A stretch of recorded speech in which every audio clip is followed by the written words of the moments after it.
2, 1. What's going on, everybody? My name is Josh, and you are tuned in live and direct to the High on Live podcast. And here with me is Justis. I thought it was 10, but that's fine. Thank you for interrupting me. And our special guest today over here is Mado. What's up, guys? Thanks for having me. Is that how you pronounce it properly? Yeah, tomato. Mado. That's really that's actually a really good trick. I like that. It's so easy. Before we move forward, I'm very happy to have another minority in the room. I'm sorry. I'm so confused right now. Anyway, just for everyone at home, Mado.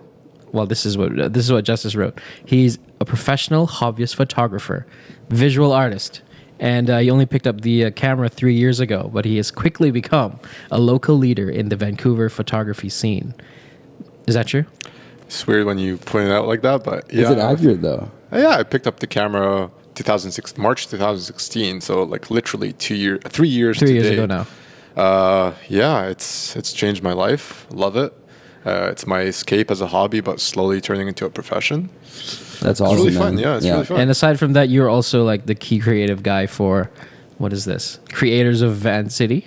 Right? Yes. And what is that? So Creators of Vancity. So essentially, when I first started taking photography, you don't have anyone to reach out to kind of help you out. Yeah. And then I remember what it was like. So I started, doing tutorials, like trying to give back to the community. And then Vancity Feature, they reached out to me, and Creators of Vancity is like a chapter within the community. And essentially it's doing exactly what I do. So giving back to the community, having meetups, doing tutorials, but with a bigger team. So I lead the Creators of Vancity chapter. It's pretty neat. It's really nice, That's kind awesome. of give back to the community. And this is what's all about. That's actually something, I mean, we know a lot of photographers, but one thing that you stood out to me was, one, that you've picked up photography in the last 3 years and you've come so far just looking at your Instagram and everything. But I think a lot of people that I've noticed when I'm learning keep to themselves and they don't teach their tricks. Where I actually first saw you on my story and you were just giving like 20 stories of tutorials how you did your photography. I was like, oh wow, this is somebody that actually teaches and gives his skills out for free. And then I saw you were part of Creators of Vancity, and you actually bring people together in the community for workshops and everything. I'm like, that's incredible. Well, it is. Thank you for that. The thing is, like Vancouver, a lot of people think that when you give your tips and tricks, you're going to become a nobody. Like when you show people how you edit your photos, you're giving away your secrets. But no, at the end of the day, you can never really duplicate someone else's work. You can never give someone your eye, your vision, how you see things. So if it means me teaching you how I edit or showing you tips and tricks, that's just helping you out. That's not really giving you my secrets, because you'll never, like, everyone edits in a different way. Everyone's vision is the same way. So it's different rather. So I'm all about community. Like if I needed someone to help me out when I was starting photography, if I can just pay the favor, I think I did my job there. Yeah. So this is like one of your core values is, helping others. 100%. Yeah. 100%.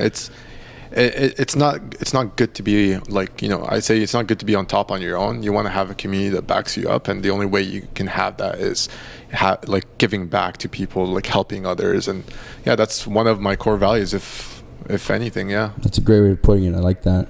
So yeah, I mean, it's great because you're gonna have a bunch of people listen to the podcast, and we have a lot of starter avid photographers. So I'm hoping through all this we can give some tips and tricks on how to start, how to get going on using different programs like Adobe Photoshop and Lightroom, and just like, I don't know, how to get more creative and find more time to get out there. I also realize that you do a good job of balancing your career, and like, I know you have a girlfriend, and then you also find time for your hobby and your passion. So like, I know a lot of us struggle with finding the balance between passions and careers and how to figure that all out. So I'd love to just hear how you've been able to do it, obviously successfully, because you seem to always be out doing cool projects, and I never have enough time. So I'd love to hear more about how you end up doing that. Well, photography, like, thanks for that. Again, photography is an escape, right? Like to me, whenever you're stressed at work, whenever you just can't handle, what life throws out at you, the only way I can express how I feel is through photography. And like, whenever you're dark and you're stressed out, you end up having like moody, photos, like darken in the photos. Whenever you're happy, you just go shoot the biggest, brightest sunset or sunrise or whatever. Really, the thing that I would tell people is, just plan an extra hour, like in your day. Like you're going to work, just wake up an extra hour earlier. Shoot the sunrise before going to work. It's super stressful. Don't worry about the editing part. Just get out there and then just get out there an hour earlier before going to work, or even on the way back home, as stressed as you may be or as tired as you may be, just giving that extra hour to your photography, to your escape. That's normally what I do. And at the end of the day, like, surround yourself with people that are also in the creative mindset, because you get inspired when you're surrounded by other creators, and also you have people that would go out with you and shoot with you. So rather than spending the night going out and having fun for drinks or whatnot, just go out and shoot. That's really ways that you can do it, and that's how I've been doing it. That's a great way to say it, actually, using your extra hours and making more time for yourself in the mornings, getting up early. But like and I've always said, like, in a creative space, having our friends like high in life buddies and doing photography has definitely helped me to be more creative, because like anything, going to the gym, or just, it's nice to have friends with you that want to do it and they want to motivate you. 100%. That's a really good tip, actually. It's fun when you go to the gym, work out with your buddies. When you're on your own, you're like, I want to get out of there. I just listen to music and stand that is a very good way of putting it. Right. Yeah. Right. When was the last time you shot with anybody, Justis? I've usually go by myself, because I just find that it's harder for me to organize. I don't have that really, a lot of creative people that want to go out all the time. You have to organize it. You have to find the right schedule. We're super busy with everything that we're trying to organize. So if I have an extra hour in the morning or after work, it's usually, I'm just going to put that time aside for myself and do it. But I've less than often I've been not doing it recently, because I just haven't been motivated. And I think one thing that you say, and you said to me before, is just like, just go out and you will probably find something. If you give yourself that hour block or more and you want to find something, you will uncover something. But right now, sitting here, I can't think about what I'd shoot if I had that hour. So that kind of stops me from going out and shooting, because I don't have a plan to go find something spectacular. But I realize every time I go out and walk around, I usually find that shot that I didn't even know existed. 100%. Like, I'll tell you one thing. Right now, I'm actually stuck in a part where I don't know what to shoot, because I haven't been doing what I normally tell people. If you think about the shots that, the landmarks, the famous landmarks that we have, whether it's like the skyline or Science World or whatever, you're trapped. You've already blocked yourself. What I tell people to do in that hour, you don't have to go shoot. You can just take your phone, just walk around and just explore. And then if you see, when you don't have your camera, you're not locked into, I have to get something, I have to compose the shot. You're more so like, okay, what's going on? What's around me?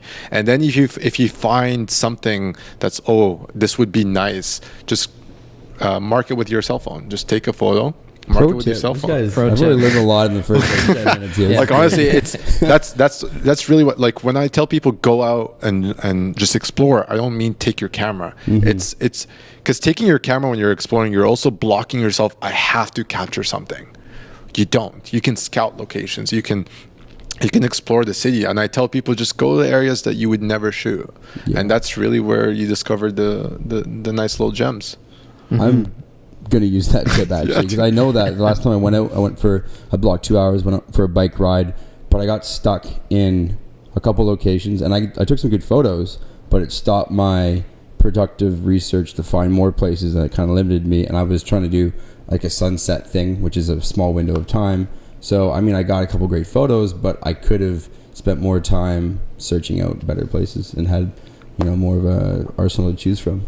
Spots. Definitely scouting is key. If one advice I tell people is, whenever you're trying to get into that creative mindset, don't look at social media, because social media, you're then again locked into, I want to capture that same photo, I want to create that same, I like this thing. No, just put everything away, just go around for a walk. You hear that, Justis? We're gonna shoot soon. I know. I do use like some of the local Vancouver artists and photographers to find out new locations. But a lot of people do shoot the same stuff, like the Canby Street one. I want to shoot with the 7200 and get like a cool time lapse in that spot. You know what I'm talking about? Lionsgate Bridge, like no one owns that. You can do That's it. But true. like I love what people have done with different seasons, with different camera settings. So it just helps me understand what I could do in this city, and then I can go shoot that anywhere and be creative with that. 100%. Yeah. So let's go back to 2016. You decided to pick up a camera. Why? Oh man, this might be a little bit dark, but like I just hated life. Like I hated work. Everything wasn't going the way I wanted it to, and it's one of those things where my girlfriend at the time, she was like, "Well, I'm tired of your complaining. Just go out." So on my first day off, I borrowed her camera. It was a Nikon D3100, little crop Nice. sensor. Yeah, and I went to Stanley Park, of all places, and it was springtime. So the weather wasn't like right now. It was, some flowers were blossoming. And I started taking photos, believe it or not, of flowers. And then just walked around Stanley Park, slowly started taking different photos of trees or whatnot. And I liked it. I liked this. It was my first time ever holding a DSLR. I had no idea what the heck I was doing. Like, it was so weird. And my buddy was giving me tip, telling me, "Oh, you should stay on aperture priority." I was like, I have no idea what aperture priority is. Okay, cool. That's the A. So went around Stanley Park, started experimenting with that. And then my favorite part about then was night photography. Long exposures change your life. Yeah, that's really when you start realizing what a DSLR can do, is the moment you start playing around with long exposures. Yeah. Crazy. That's 2016 for you. So it was almost just like it was a fluke that you really started. You didn't know that photography was going to be your passion, but it was because someone wanted to kick you out of the house, and you found that pretty much camera was something to do. 100. I was fortunate. My buddy at the time, Isaiah Kim, he has a DSLR, and he knew how to work that thing like there's no tomorrow. And I've always wanted to, I was curious, what is this thing? And every time I held it, I had no idea what the heck was going on. So I ended up pulling my phone and just taking a picture of my phone because I understood what that was. Yeah. But again, I enjoy that challenge part. Is if I don't know how to use something, if I'm interested, I want to work it out. And Right. And so is this the part where you you look up tutorials online and try to figure out how to use this, DSLR? a little bit. I looked up tutorials only for the editing part. Okay. The learning how to shoot was really while I was shooting. Like, you look at the photos and you're like, this is weird. This is not what I thought it would look like. Oh, this is what's happening, kind of thing. And you sort of figure it out on your own. And then when it comes to the editing part, my first tutorial that I ever watched was how to create my own star brush. And at that point, like, my first Photoshop that I posted on Instagram or whatnot was literally just putting a Milky Way on top of Lionsgate Bridge. And I was like, oh, okay. Yeah, this is what Photoshop could do. Yeah. You see This what's is the possible, world, yeah. right? Yeah. So this is like, oh, okay, I'm game. And that's when I switched from just taking regular photos to visual art. Yeah. That's awesome. Yeah. Well, how long did it take you from when you started in March 2016 to move into the Photoshop side of things? Well, I started using Photoshop back in high school, creating I created my prom invitation through Photoshop. Nice. And I still have that card. Did it work? Oh, it fucking worked. Yeah. Oh, yeah. It was really good. Yeah, it worked. And then when I first put the SD card into the laptop, the first thing, it was like, we can't read this. Only Photoshop can read it. And I had no idea what Lightroom was. Yeah. So I started editing with Photoshop and slowly tried to remember the things I did in high school. And I started with Photoshop. I actually found it more difficult to learn Lightroom than I did to find Photoshop. So it was straight off the bat when I started photography, I started editing with Photoshop. And it was immediately that I remembered what I did in high school, and okay, let me try and manipulate the photos. One of the people that I follow on Instagram, if you guys had heard of Justin, Photified, he's a big visual artist in Toronto. I love that guy. Like, I look at his stuff and I'm like, I want to do whatever he does in Toronto, in Vancouver, and having that inspiration is what kept me going with Photoshop here in Vancouver. I think it really does help to have one or two people that you look up to, and it just shows you the scope and the range of what's possible. Which you look at some stuff, you're like, I could never do that. But then I look at your stuff, I'm like, I could never do that. But I'm sure after this podcast, I'll be able to. It's a lot of trials and error, man. You can definitely do it. It's just trials and errors. Yeah. So for anyone that's like really starting off in the photography game and they're interested in getting going and they want to learn these programs, like what's a good way to start? It's the same tip that was given to me. Start with aperture priority. Understand what changing the aperture means. A lot of people say, oh man, real photographers or pro photographers use manual. No, don't even think that way. Start with aperture priority. Find out what it means when you're changing the aperture. And then after that, like my tip is, if you want to understand the editing process, so the photography process is aperture priority. Yeah. But when it comes to the editing process, one of my tips is see someone that you like. Look at a photographer or find certain tones that you like, whether it's out of a magazine or social media or what have you. Find a tones that you like. If that person has presets, download their presets. Support that person, download their presets, and then after that, when you download the presets, it's not that you're creating the exact same tones. Is you're trying to figure out how they edited that way, because you won't be able to, unless you're a master at Lightroom. Like now I can look at someone and be like, okay, I know how he edited this, and of course I can create it. But if you're fresh, you want to learn how someone else has their settings in Lightroom so that you can understand what desaturating this color would do, what the tone curve does. And that's how I would recommend someone that's just starting photography, and you want to just learn the editing. I would personally say that just download someone else's presets and learn how they created it, and then just work your way from there. Don't keep copying them, because again, presets are not meant for you. Like you apply and then you're good, you're solid. Yeah, you still have to tweak it. And again, it's the whole point of a preset is for you to understand how the photographer created those tone curves or how they create these colors. And that's my tip. That's great. We've actually talked about that a lot, because you said it perfectly. Actually, it's just that people sell presets and they kind of advertise that your photos can just look like mine, but it's never like that, because you can't. One, it's photo composition and the lighting and the way they shot it. But two, once you add the preset, it's not going to make it the same photo. There's so much going on. You have to tweak it to get it where you want it to be. But for me, and I discovered this after a while when I had a couple presets, it was, oh wait, it moves the settings for me. So I can just go back and do my homework and understand, like move it back and forth. And that's what this was adjusting. Yeah. And so after a while, I downloaded kind of my favorite moody, whatever tones. And I just understood what the tone curve was. And I understood that, he got this green and yellow like this because he had luminosity and saturation down. I'm like, wow, okay. So I just picked up these things. So like, I think it's the best tip for people starting out. I'm glad you said it, is get presets. Don't be shy to use other people's stuff, but learn backwards how they use them and apply them your own image. Learn how they use the presets. Don't think presets are gonna create your final image. They actually don't. Whenever, like when on my preset page, I have a big ass disclaimer that says you would still need to adjust, of course, this and that, because it's not the end result. Like if you think it's that way, presets, in my opinion, presets only get you the colors. And that is pretty much the colors, a little bit of the shadows or highlights or whatnot. But that's it. You have to still adjust the contrast, the exposure, and you still need to take a physically good picture. The other thing, you have to. I think you have to take a good picture. I've got the presets. I've got everything. What else do I need? You need to take a good picture. And again, just to go back to the question, for you to that initial start of taking a good picture, I'd recommend aperture priority, because at that point the camera is doing most of the thinking for you as well. So you heard it here, folks.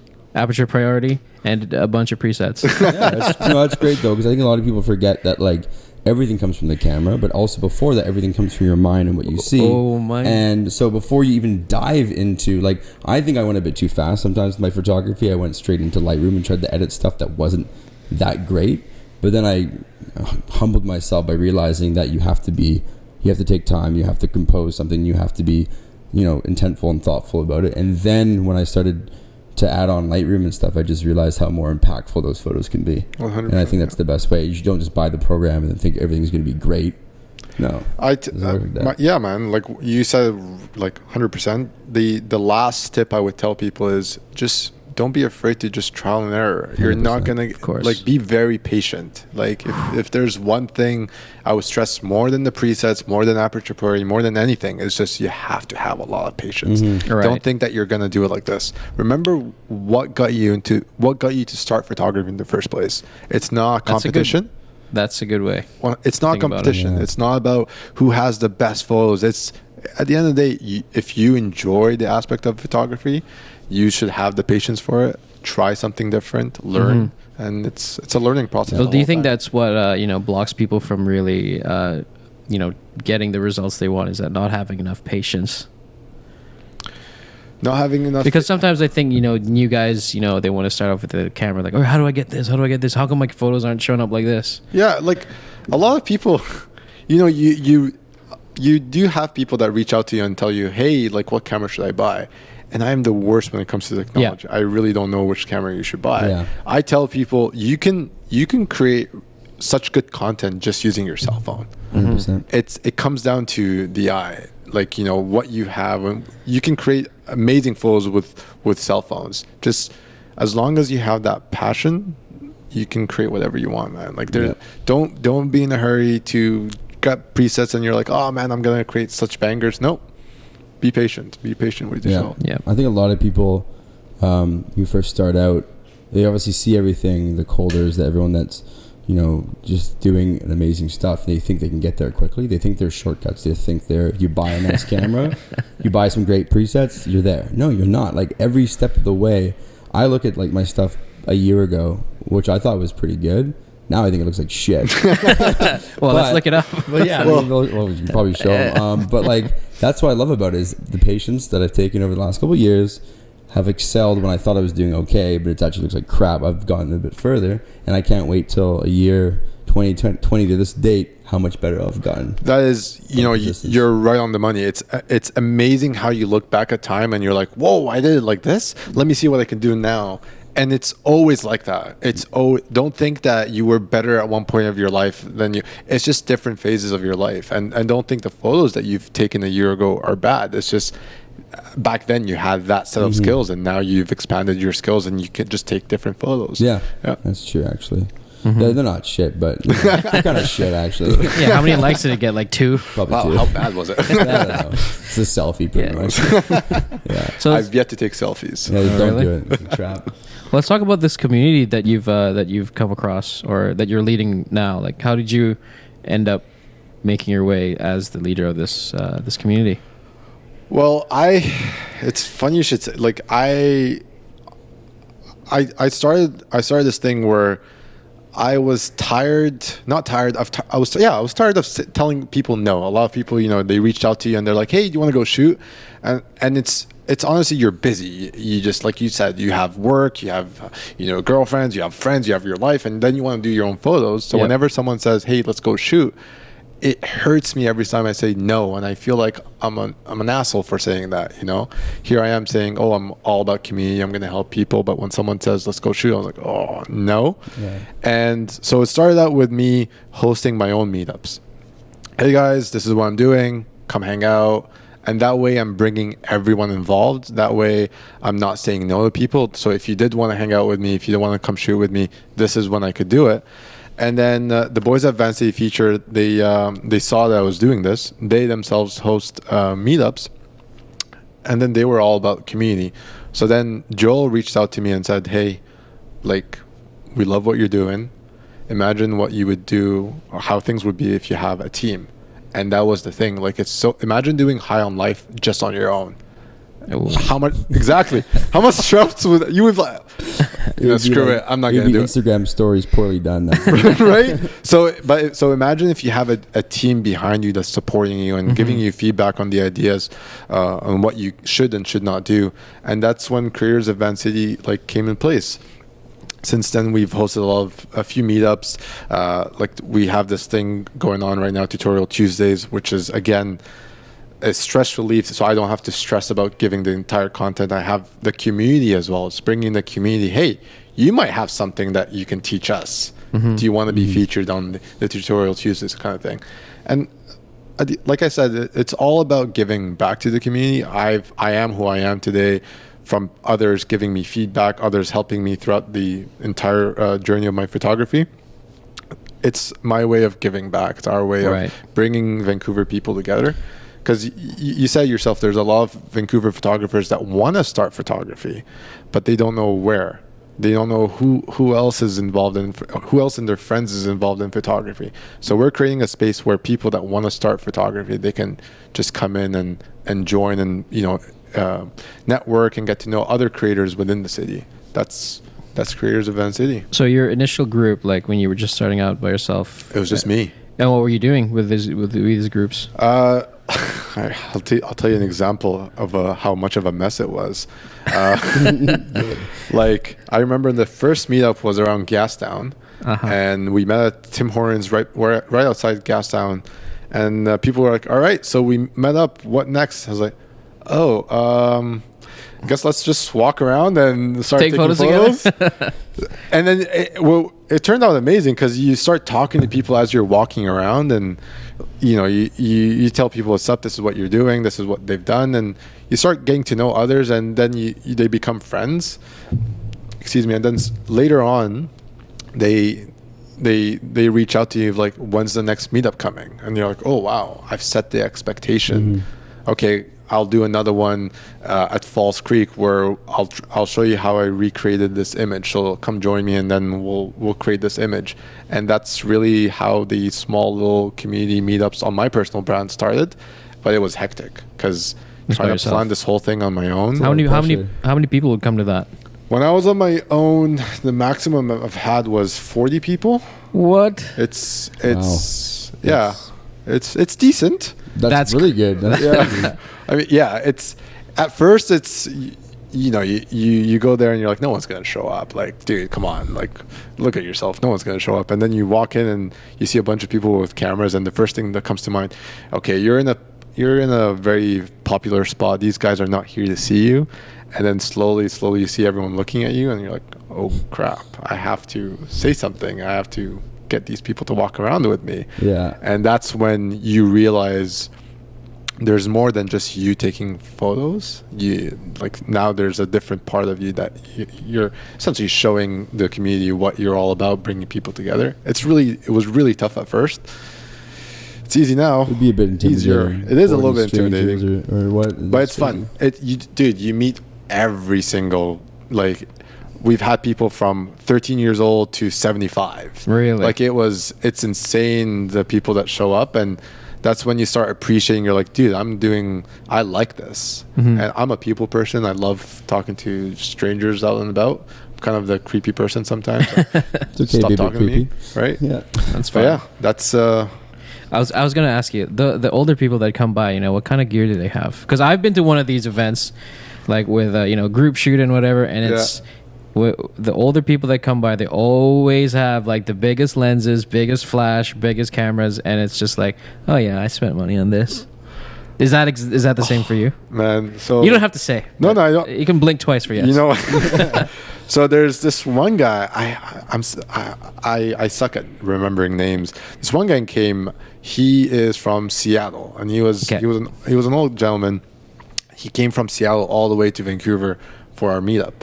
And I was like, all right, sure, cool. And I look at his gear.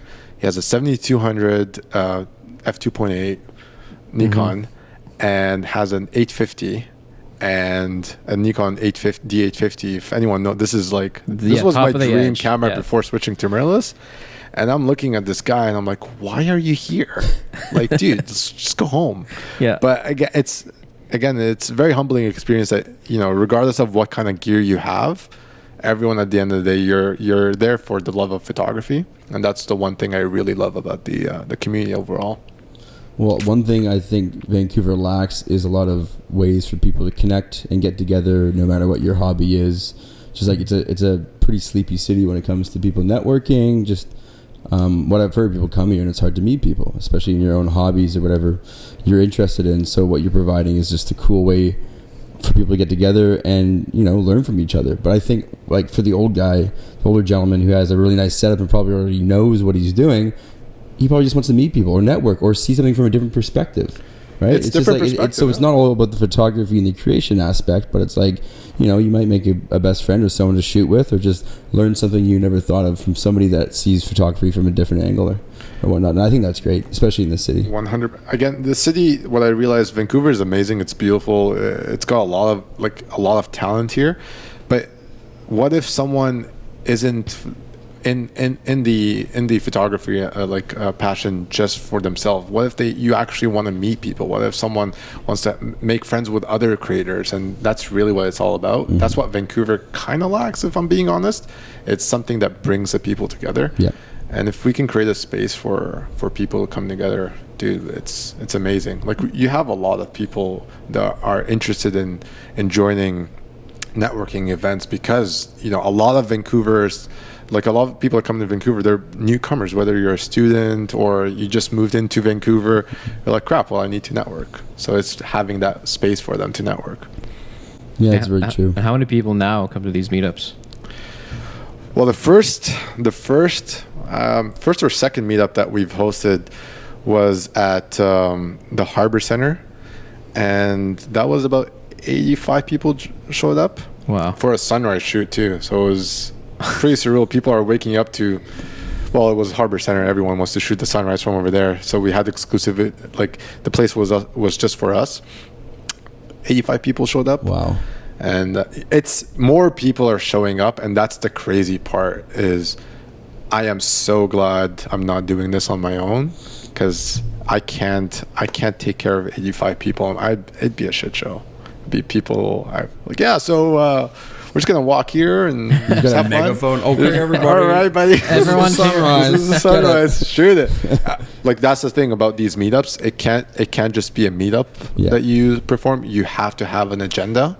And that's what we're slowly realizing. You have to have an agenda. You have to, yeah. Do you have a cap on how many people can show up? Because, like, I imagine this will just grow and grow and grow. And how the hell can you keep, you know, an event with 200 people around in a small space? Because, like, the Harbor Center is a bit more spread out. But, like, if you go to a smaller location, you're all trying to shoot one thing, you're going to have people just, you know, banging each other around. Yeah, so our...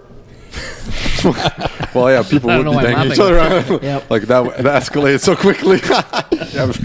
Word choice. Yeah, banging people around. Anyways, no, so like the Harbor Center, we had a cap, and again, it's a big event.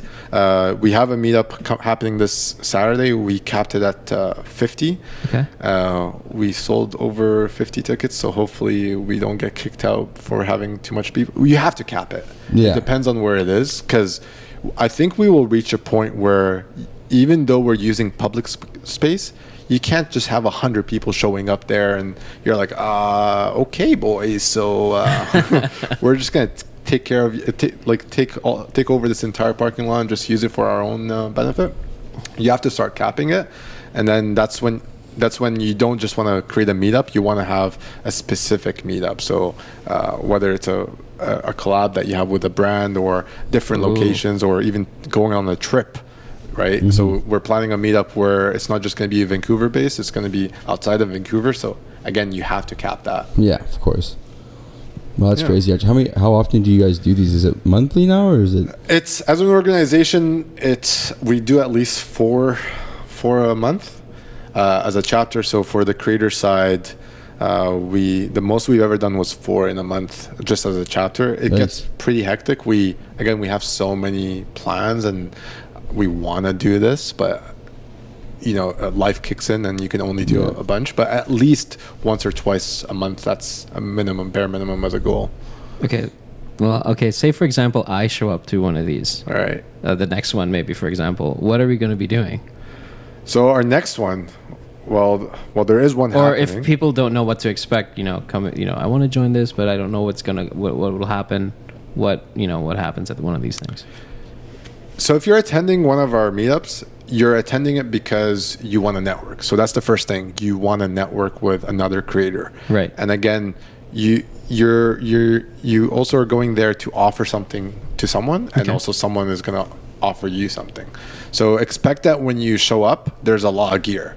So we have meetups that are strictly just for gear geeks. So you're like, you're looking to purchase something, but you have no idea what to purchase. And it's not just photographers, it's videographers as well. I would imagine. And it's just talking about amongst each other, like what kind of gear you have. Like that old man that we just talked about. I hate calling him an old man. That gentleman that we were talking about, he has an 850, and I was debating on whether or not getting an 850. So you're just talking about, tell me something about the 850, right? So prepare for, like, you are prepared to talk a lot about gear. You're prepared to shoot. So usually whenever we're hosting a meetup, we'd be hosting it for a sunset or a sunrise, or there's a specific things that's happening. Like we have a meetup where a bunch of people are going to be doing parkour. So you're going to be shooting people that are doing parkour. Parkour. Can you just quickly do a handstand? Yeah, just do a handstand. Yeah. So you would get people and shoot something like this. Yeah, exactly. With keys coming down and cell phones. Yeah, that's exactly what we'd be doing, and then just stay there for the rest of the podcast for like 5 minutes, please. Parker user, everybody. Parker user. And he's gone. So stuff like that. Okay. So we have a theme because, again, it can't just be unorganized. It has to be organized enough that people are expected to shoot a specific thing. Yeah. And again, you're prepared to have to, come in, have a couple of laughs, mingle, get to know some people, meet other creators. Because Instagram, how many of you have friends on Instagram that you've never met before? And you're like, okay. Yeah. Like 300,000. Right? Like 300,000. Like, life, yeah. Like we want to meet you, but we don't have time. So it's essentially you are creating time to meet other locals that are just busy with their, because not everyone that does photography, they don't do it professionally. They do it on the side. Mm-hmm. Right. So like this is a free time where you don't mind networking or meeting someone on Instagram, and that's something to expect from one of our meetups. That's cool. That's awesome. Oh, here's another question. Anything. What are people shooting with out of these meetups? Sony, Canon, Nikon, whatever they're. What's the word on the street, bud? So as an organization, we are Sony biased. So are we. Well, all right, the podcast is over. Yeah. So as an organization, we're very Sony biased. It's very funny. We're seeing more and more in Sony, but right after Sony, it's Canon, and then Nikon is there. But I actually love it when a Fuji individual shows up. Yeah, of course. Ooh, yeah, those are like the artistes right? come in, right? And they're man, there's this kid that shoots with the Fuji. He is every time he comes up, like, yo, show me your Fuji, show me your Fuji. Yeah. But again, it's Sony, Canon, and then miscellaneous afterwards. We have people coming with point and shoots. So oh, really? I never see anyone with a Panasonic, Fuji, Nikon, anything like that ever. Like, really? It's always Canon body. You should come to our meetups. They exist. They really exist. I'd love to just hold one and see why or why not. Like let's not talk gear. I just think we can go. This is a wormhole. this is. Sure. I'm seeing a lot of people switching to Sony. They're doing something. They're doing something that's right. Correct. Yeah. And that's why Canon and Nikon now they're coming up with their mirrorless. I shook the mic. Hopefully that didn't. You ruined it. It's over. Bye. Yeah, you have Nikon and Canon. They're coming up with mirrorless technology. So they're clearly doing something right. I'm hoping Sony just comes up with more A7S3, but or something. Right? Yeah. Or like just more lenses. Like you need a little bit of cheaper lenses, because another feedback that I get from people is like, oh man, I wanted the Sony, but it was too expensive with the lenses. I was like, yeah, so Canon is super cheap if you're getting into photography. Canon. Yeah, I mean that's the one thing about photography that does not make it very accessible. Is it costs. It costs a new car pretty much just to really get a good kit. How much did you spend for your first kit? Well, my first kit was free because my girlfriend gave it to me. My ex at the time. My second kit, I spent $1,700. I bought a D7200. Yeah. With the lenses and everything. And then I jumped straight to full frame. Yeah, and how much is that? Well, I know someone. So it's $4,000 if you don't know anyone. And then just for the body. But I can flex megapixels like there's no tomorrow. Your A7R3, right? It's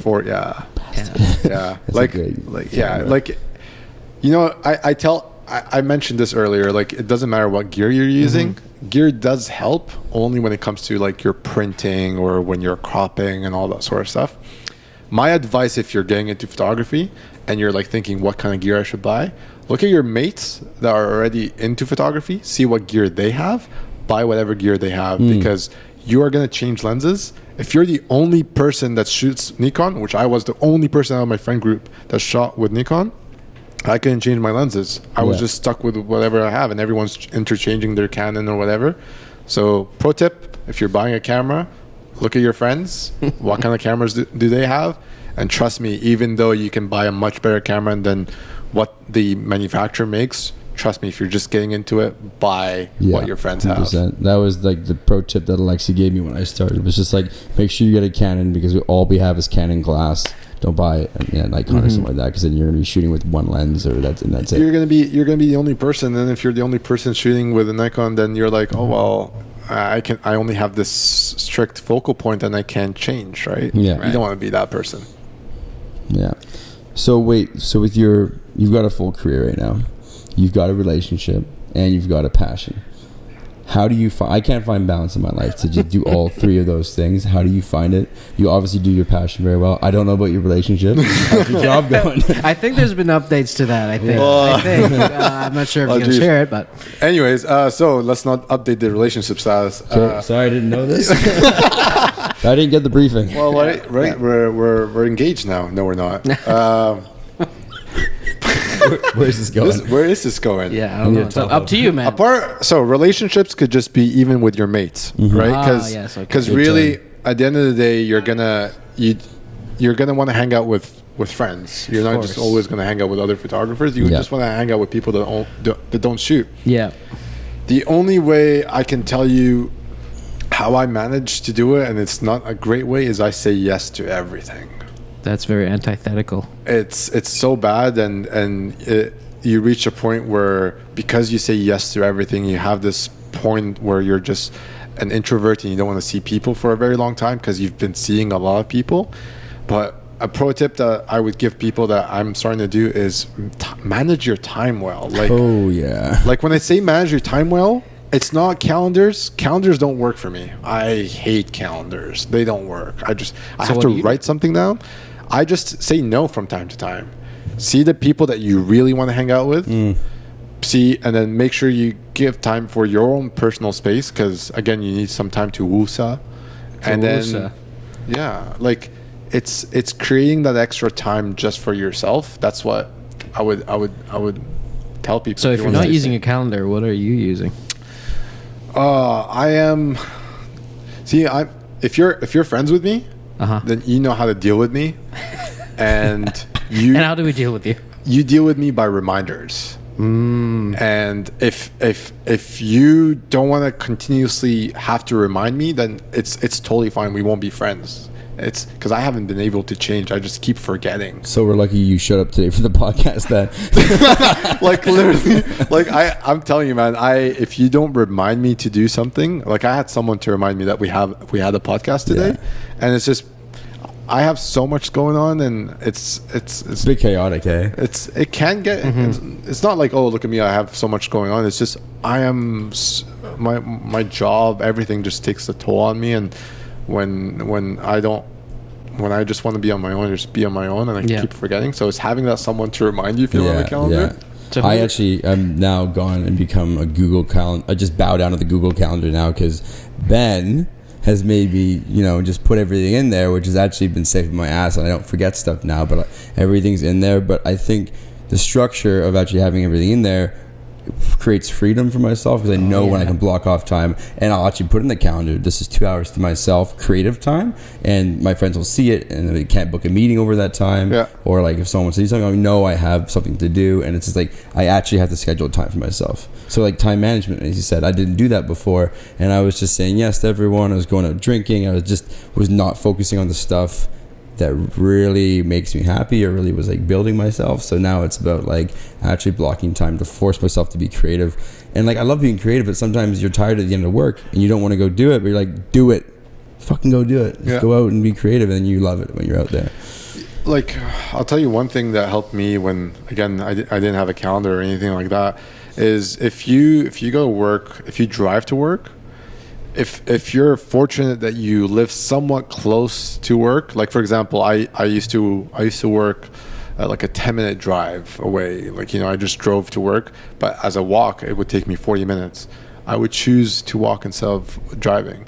Not to save gas, not to save. It's just, again, you have your camera with you, and you've earned 40 minutes where you're not focused on driving, you're not stuck in traffic, you're just shooting, right? So that's something that I would recommend doing. And that's the best thing about urban. Urban, you don't have to be still and, like setting up your shot. You mean? Urban photography. Okay, yeah. It's just going around. Thanks for clarifying that. Yeah, urban photography, thanks, Josh. right? It's like if no one knows what urban is. Yeah. Urban photography is just like you're walking constantly and you're capturing moments as you're walking. Creating time for yourself is just by changing certain habits, whether it's commute, time management. I'd be the first to admit that I was complaining 3 months ago that I didn't have enough time for this and took too much time up, and I just I was getting frustrated that making excuses of that's what it was. And then I decided to get up at 6 o'clock instead of 9 o'clock, and then that was 3 hours every day that I had. Maybe I wouldn't do it every day, but say if I did it 3 or 4 times a week, that's easily 9 or 12 hours I all of a sudden have to myself to be creative. And I just wasn't disciplined enough. I didn't manage my time. And so it was really me that was preventing me from being creative. If you really want something, go get it. Yes. That's so true. How many times we've talked about shooting sunrise? Like you and I, we've talked about shooting sunrise so but never many actually times. done it. But I've never actually done it. You know why? Because we've told ourselves, man, I could use this extra sleep. But That's really, true. You don't. When I say no, when I'm like, you know what, I am waking up and I'm gonna catch the sunrise, you feel so good, and you don't need that extra sleep. No, you actually don't. Well, we didn't do it this morning because of the overcast. It was really shitty. It was really shitty. Yeah. But you're right. The sleep sounds great when you're lying in bed and you're tired the night before, but you can't compare it to the feeling you when you're out there shooting the sunrise. You're so jazzed up and the energy, jazz hands. Everything. The energy just exists. Yeah. Isn't the ether? Oh God, not that again. You know what? We should bring up some of your photos.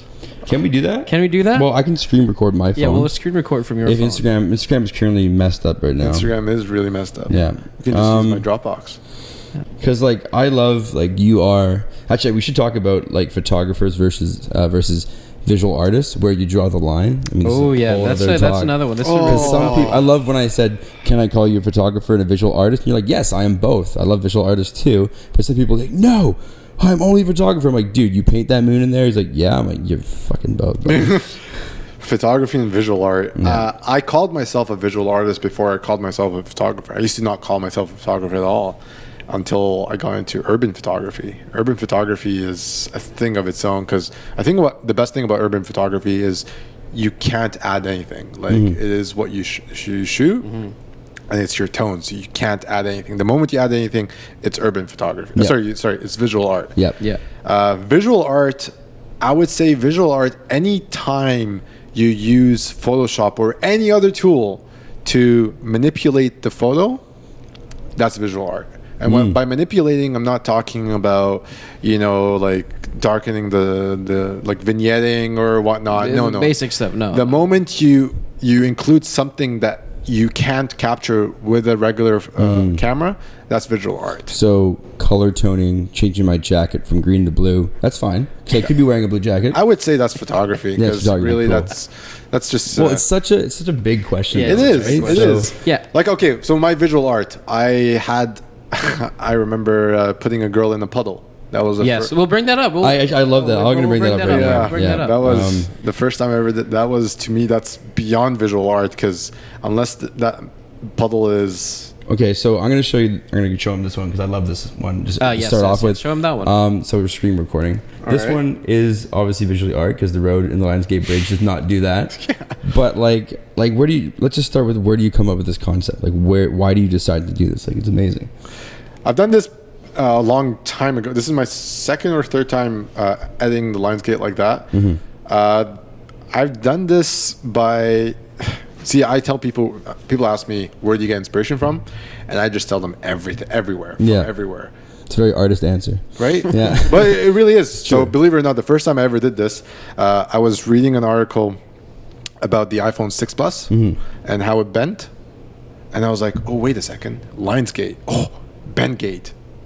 And I bent Jesus, that's so cool. That just That was came just together like literally that was, hey, it's a new iPhone, is it gonna bend? Like, you know, since the iPhone 6 Plus, the very 6 Plus, everyone started bending phones. So every single phone that came after that was like, hey, is it gonna bend? I was like, oh wait a second, I can just do Bendgate. Mm-hmm. And that was the first time that idea came. I love that. And it's literally, you get inspiration wherever. That's, I think that is the biggest thing that I'm missing, is that I'm a very planned person. So I try and plan out where I'm going to shoot my sunrise or whatever, but I don't have it in my mind. I'm not inspired, so I don't go do it. But when I actually just walk out into the city, that's where the inspiration comes from. I scrolled all the way to the bottom just to find something cringy, because we want to embarrass our guests once in a while, but you've deleted them all, I guess. Yeah, so. I probably I can unarchive something. Can you embarrass yourself? Believe it or not, before I started taking photos, this is something that people don't know about me. My Instagram was all about denim. I'm a huge denim enthusiast. Selvage denim. Yeah. Sweet. I love my denim. And your Japanese brands. So this one, what do you? This guy knows me. That one, I want to ask him, like, you know, how'd you come up with that idea? This one, yeah. How did I come up with that? So a long time ago, I shot a photo. I did kind of the same concept with where you're holding the phone. It was a huge thing with King Kong. The movie? Yeah, King Kong the movie. And I'm going to go back to Justin. What Justin did, photofied, what he did was put King Kong on the CN Tower with like airplanes, like fighter jets just shooting stuff on him. I was like, wait a second, we have something like the CN Tower here in Vancouver. We have the Harbor Center. So I did the same thing where a fighter jet was escaping. So whatever you see inside the phone is different than what's like the phone is coming, whatever's inside the phone is coming out. I hope that makes sense. So I had the fighter jet coming out of the phone, escaping the scene from King Kong. Okay. And so I started there and I was like, okay, wait a second.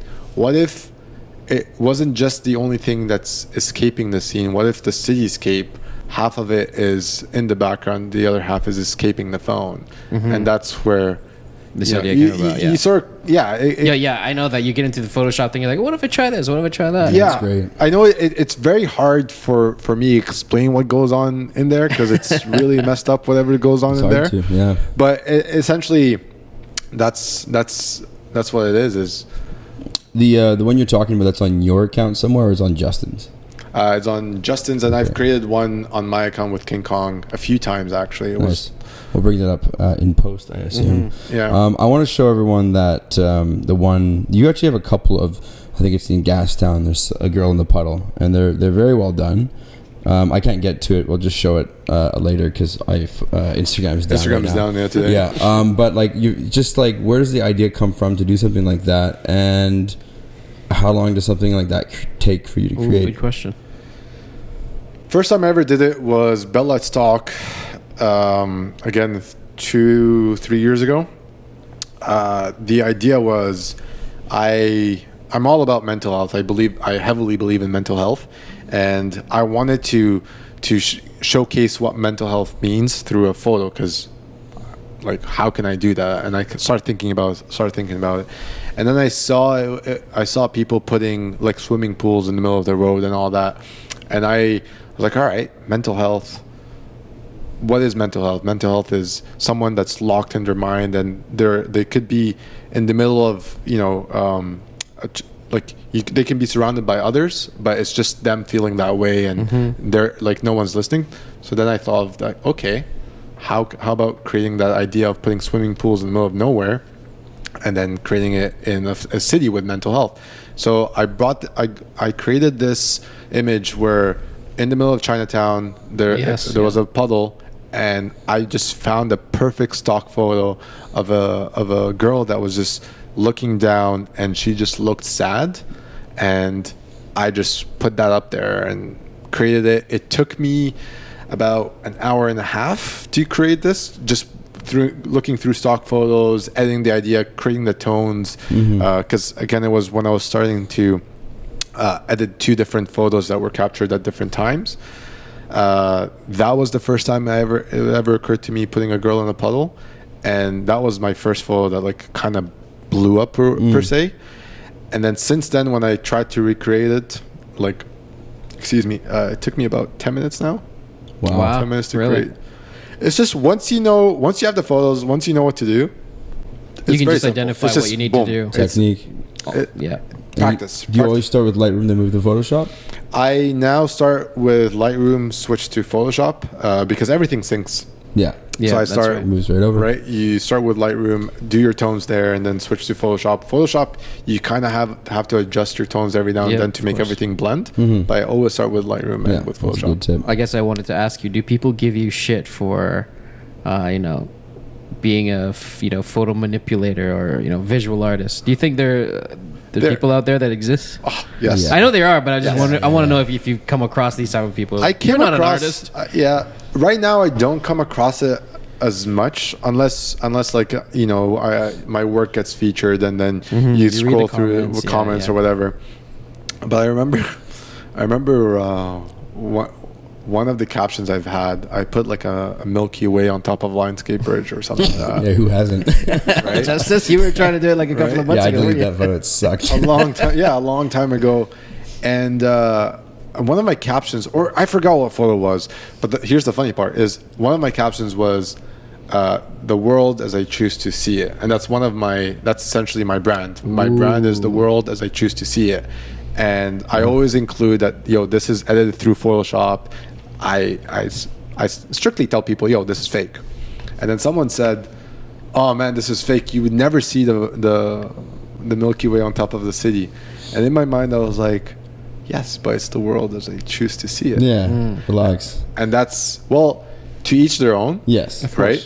But again, that's again, it comes back to what I believe photography is about, is everyone has their opinion. Everyone has a vision. And it's totally fine for me to do something and for you not like it. People tell me, oh man, not a lot of people like this. So what? Yeah, I know. So what? Do you like it? Yes. Fuck the haters. My pretty favorite much. saying is opinions are like assholes. Everyone has one. Right? Yeah. Opinions are like, oh, that's a good one. It's okay to have your opinion, but when they say that your opinion is wrong based on their own opinion, I mean, just go take a hike, really. It doesn't bother me Yeah, at I all, know, but some people see it.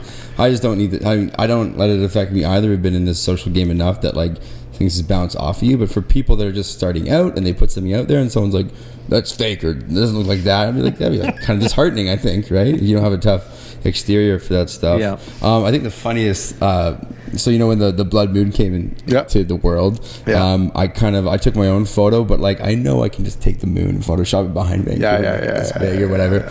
But I tastefully just put it behind some trees with a long exposure photo because it wasn't. I just wanted to take a photo of it, and then I found something to put in the foreground. I thought it was great, and then I tagged over to the Vancity things like maybe you'll get featured. I don't know. And then I looked at all the ones that got featured throughout the next couple of days. It was just big in front of the Lionsgate big bridge in front of all this city. I'm just like, fuck. Like I could have just done that in 2 seconds and it would have been a great and there's tons of positive feedback, and I just like, I guess my I wouldn't say morals, but my kind of like stretching to make it visual art is a little bit different. I kind of am closer to the photographer side because I've always just messed with the Lightroom, but I love Photoshop now. I used to be against it because I was so garbage at it and I get frustrated, but now I'm learning it a bit more, and I love the idea that I can put a sky up there or paint the clouds a bit different.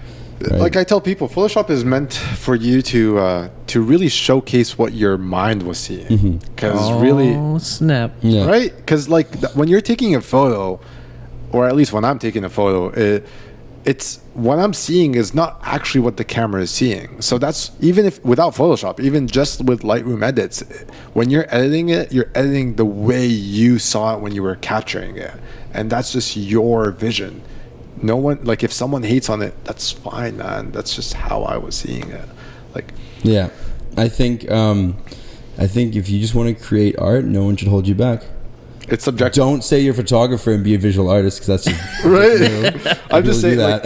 like, art is subjective. Yeah, like, for sure. Everyone has their, and when, like, I love it when someone tells me, hey, I actually don't like this photo of yours. I'm like, oh, I like that. Tell me more. Why don't you like it? And they give me feedback. I was like, oh, that's awesome. Yeah. Some of the feedback, I take it, I'm like, you know what? They do have a point when it comes to like technical aspects. But other times when someone gives me feedback about tones or how they felt with the photo, if it's not technical, I was like, okay, that's I respect fine, your yeah. opinion. That's fine. but I'm not going to change it because that's Oh, for again sure. how I saw it when I was taking the photo. Thanks, Yeah. Mr. Opinion / Right? asshole. That's great. No, I'm gonna go home they're and not I get it, usually I assholes. know. I'm gonna go home and put Saturn behind the Lionsgate Bridge. I Screw everyone. I think that would be a phenomenal thing, just putting Saturn right outside of Yeah. the Lionsgate Bridge with like Yeah. all the Yeah. moons. For sure. That's the Please world. don't do that. That's the world as That's- how I choose to Guys, see it it. was Okay? long exposure. I'm just really good at it. Yeah. Yeah, it captured Saturn. And I choose to see 2 Earths. All right. Sorry, now we're being haters. Our director has given us a signal. The signal for what? He said We have to leave? I don't know how long we've been doing this for. We've close to an hour. About an wow. hour. No, I don't know. I could talk more. I could talk for maybe 10 more minutes. I do have one more Yeah. question Go to for it, ask go you. for it. I know once I start talking. You're good. No, Yeah, you're yeah. fantastic. My bad. What's your background? You said you were from Cairo. Egypt, yes? Cairo, Egypt. Cool. Yes. And you moved to Canada how many years ago? 11 years in September. Okay, cool. Yeah. I was gonna ask you, like, you moved here with your parents, did you? Or No, I moved here on my own. I Okay. moved here for school yeah, and then did the whole school, graduated, and then just started living here. okay. Yeah. If we're talking about Egypt, I can't wait to go back to Egypt as a photographer. When's the last time you've been? Gosh, 10 years ago. Wow. Or somewhere like 8 years ago, maybe. I don't Yeah, know. we talked about this a little bit. It was a long prior. time ago that I don't remember. Like, imagine going back to Egypt as a photographer. Like if you were to go to Egypt right now with a camera, Yeah. can you even like I can't even imagine. No. What, yeah, like no. especially if you're a local and you know some certain spots. Oh, The last we trip, have to go together. last major trip we've been on was Bali last year, and like it's like doesn't compare to Egypt, but it's a different. It has tons of natural features if you're into that. And I had I didn't have a full frame then. I had the Canon 7D. Wasn't really too stoked on just the stuff I was creating with it, but now how much I've progressed in 1 year, let alone 10 years since you've been back, you're just gonna blow your mind what you can create. I can't wait to go back to 1 year ago in Bali and just Dude, take my new camera and go. I'm actually scared. Like She's never yeah. gonna come back. I might not, like literally because I started loving the urban photography. Well, careful your mic there. You all right? I started like falling in love with urban photography and Yeah. and just remembering the Egypt that I grew up with and the urban shots that I can capture. I really feel like if I go back, I'll just become a photojournalist and not come back. we have to go with you. I'm so game. Let's do a trip. I am so game. I'm gonna hold you up on that. Okay, well, then take me to a sunrise shoot. Then. let's start there. That's good. That's good. I was gonna ask you, do your parents, have, being an immigrant, do your parents have like, you should do this for your career type thing going on for you? At first, yes, they were like I came here for school, What'd you take? engineering, Whoa, dude, that was me for 1 year. right? That was me Yeah. for 1 year. I was actually almost done my engineering degree. And sorry, my foot is like in your front it's okay. face right now. Yeah, I was almost done my engineering degree, and then I decided it was like Not for it's you. not for me. It's not. I am a visual person, and I didn't see that. I want to, as cliche as it might sound, I want to make a difference. I want to inspire others. I want to I want people to I help someone progress something. That's why I love tutorials. I love helping others, and I didn't see that. Like when I started getting into engineering at first, it was, oh man, this engineering I could help others. But while I was studying, I didn't see that was possible. And then hence I was super stressed out from school. And then when I picked up my camera for the first time, and then believe it or not, and I told you this, when I started taking photos and enjoying photography on my own, and I felt happy, and I started watching High on Life, I was like, wait a second, these guys, they're making others feel happy. They're inspiring others to go out, travel, to enjoy the aspect of life. I want to do that with photography.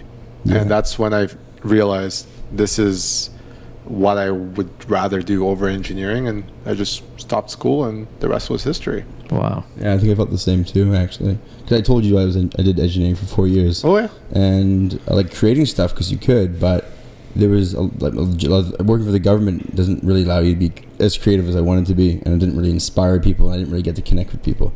I'm on a ship in an engine room for 28 days straight. You're not really reaching the world with no internet. So I get that when you say that completely. Right? But Yeah. this is a huge disclaimer. This is not a slight to any of the engineers out there. Yeah, no. No, I it's not. actually, No. Oh It's just man, I knowing- love engineering. Yeah. That is still I miss engineering. it. It's Aspects of it. Yeah. 100%.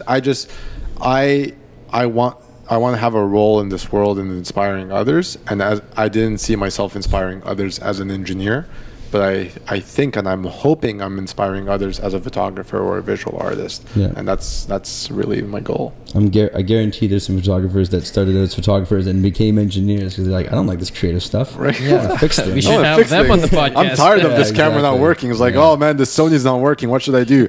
Yeah. I'm gonna make a Sony. Yeah, I'm exactly. It's. I think the biggest struggle is just in your life is to figure out what you really want to do and somehow making that your career. 100%. So you're doing a good job of that. We're trying to figure it out. Yep, we're trying to figure it out. It's We're all just trying to figure it out in this world. Patience. Patience, man. Right. So where can we find your work? Right now, Instagram. Instagram is really where you can find most of my work. What? E.Madou. Madou, Madou. I hate plugging myself. We'll but put it Oh, it's somewhere. okay. We'll put it Yeah, somewhere. We We'll put it don't want to somewhere. find you. It's fair. It's People- gonna be somewhere You right there. do a lot of stories and tutorials on your own personal page, which is why I kind of had a light bulb off in my head. And I was like, Yeah. this guy teaches people for free. It's amazing. And then there's Creators of Vancity. Creators of Vancity. Lead. Yeah. I lead. Again, there a it's the website same for that? thing. We're building the website right now. It's under vancityfeature.com, but we're building the website. We're revamping the website. So if you're gonna check it out, do not go to the website, please. You're gonna embarrass us. Like if I say don't do it, people are probably gonna do Yeah, it. Yeah. for sure. They're gonna Yeah. find the under construction guy. It's like under construction guy. But yeah, most of the work I do is through social media, so Facebook, Instagram. Yeah. If you Google my name, it'll just pop up easily. And yeah, that's really where you Alright. can find Yeah. me so far. And one final point is I Anything. realized Creators of Vancity, yes, it's all about, people networking in Vancity and shooting the city, but you guys do Tutorial Tuesday. I'm sure more stuff is coming out, so anyone in the world can just watch this and you will learn. 100%. It's completely universal. It doesn't have to be from the city. And You it's can not learn. just that. Like if you're a photographer, or if you're a videographer, or if you're any sort of creator, and you feel like you have something to offer, we would love for you to just host one editing day. Like it's very simple. It's not just us giving information. It's all about if you have something to share, please, like you might be more useful than we are. And it's a place for the entire community, not just the owners of the community, right? Cool. Well, I'm definitely going to come to one of your Please. Saturday sessions for sure. After we shoot sunrise. After Yeah, we shoot for sunrise, sure. yeah, that's We the have first to get one. that happening. And we actually we want to make a vlog tutorial out of that, either sunrise or something. We'll Bring make it work. We'll shoot it, make a video, we'll have some fun, and just keep on creating. All right, man. Yeah, I guess that's all the time we have. Dude, Right, Ben? thanks for having me. yeah, dude. course. Thank you for coming Thank on. you That for was a coming. great one. Dude, Yeah. this is fun. I thought it was gonna be weird, but this is. Why would it be weird? I don't know. Me Yeah. behind the. No one knows what I look like. This is so weird. Yeah, you've got the hood on in your photo, and like, yeah. No, it's just a couple guys having a conversation. I love for it. We're sure. all wearing hats. Yeah, All right, we're signing out. We'll see you again soon. I thought we already signed out. No, that's fine. Don't fuck up my ending. I love fucking with you. Though. That's what we do. We fuck with each other. All right.